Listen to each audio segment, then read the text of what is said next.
অনেক সময় বাজার করার লিস্টের কথা মনে থাকে না, আবার কিছু স্টুডেন্ট পুরো চ্যাপ্টার মনে করে রাখে। ম্যাথের কোনো প্রবলেমকে সলভ করতে ঘন্টার পর ঘন্টা লেগে যায়। কিছু স্টুডেন্ট মিনিটের মধ্যে সলিউশন বের করে নেয়। এদের ফোকাস ও কনসেন্ট্রেশন পাওয়ার এত বেশি কিভাবে হয়? এই প্রশ্নের জবাব তুমি যদি কাউকে জিজ্ঞেস করো, তার উত্তরে তোমরা এটা শুনতে পাবে, ওদের বুদ্ধি বেশি হয়, তোমার বুদ্ধি কম হয়। যেটা আমরা পেয়েছি, যাই পেয়েছি, সেটাকে আমাদের প্রথমে অ্যাকসেপ্ট করতে হবে।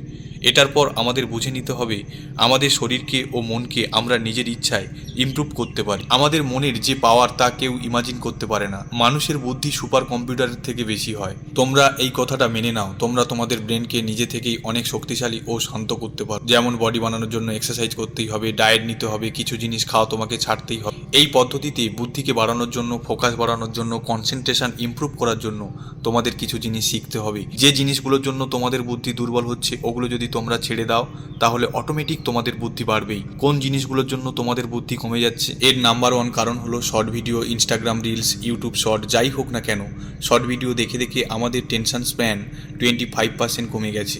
এই কারণেই আমাদের ব্রেনের অভ্যাস হয়ে গেছে ছোট ছোট কন্টেন্ট দেখার। এই কারণের জন্যই কোনো একটি জিনিসের ওপর লম্বা সময় ফোকাস করা খুবই মুশকিল হয়েছে। Social media, front video, Instagram reels, YouTube short, এসব জিনিসের জন্য তোমাদের অ্যাটেনশন স্প্যান আগের থেকে অনেকটাই কমে গেছে।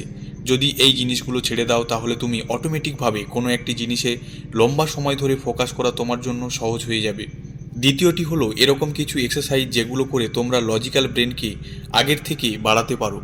এই সহজ এক্সারসাইজের দ্বারা ব্রেন অ্যাক্টিভ হয়ে যাবে। প্রথম এক্সারসাইজের নাম হলো মাল্টি কালার টেক্সট। এই এক্সারসাইজে স্ক্রিনের ওপর আলাদা আলাদা কালার দেখতে পাচ্ছ, সবগুলো থেকে কালার সরিয়ে দেওয়া হলো। এবার প্রত্যেক ওয়ার্ডের ওপর কালার আসবে, যে কোনো ওয়ার্ডের ওপর যে কোনো কালার আসবে। এক্সাম্পল, প্রথমেই রেড কালারের ওপর গ্রিন কালার আসবে, তোমাকে গ্রিন কালার বলতে হবে।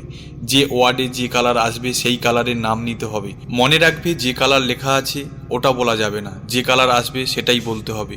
তো এটাকে শুরু করা যাক। অনেক বড় বড় মানুষের বুদ্ধি এতে বিভ্রান্ত হয়ে যায়, কেননা আমাদের মনে টেক্সট পারসেপশান ও কালার পারসেপশান দুটো আলাদা আলাদা হেমোস্ফিয়ারে হয়। এই এক্সারসাইজ করতে করতে দুটো হেমোস্ফিয়ারের মধ্যে স্ট্রং কানেকশান তৈরি হয়। এই এক্সারসাইজে মেমোরি ও তোমার কনসেন্ট্রেশন পাওয়ার ইমপ্রুভ হয়, আর তোমরা দুটো কাজ একসঙ্গে করতে পারো। দ্বিতীয় এক্সারসাইজের নাম হ্যান্ড জেস্টার। এই এক্সারসাইজে তোমার একটি হাতে ভিয়ের মতন সাইন বানাতে হবে, আর একটি হাতে ওকের মতন সাইন বানাতে হবে।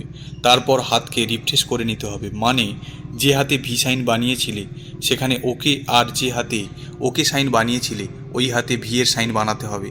এটাকে 5 থেকে 6 বার করার চেষ্টা করো। তোমাদের কাছে 10 সেকেন্ড সময় আছে।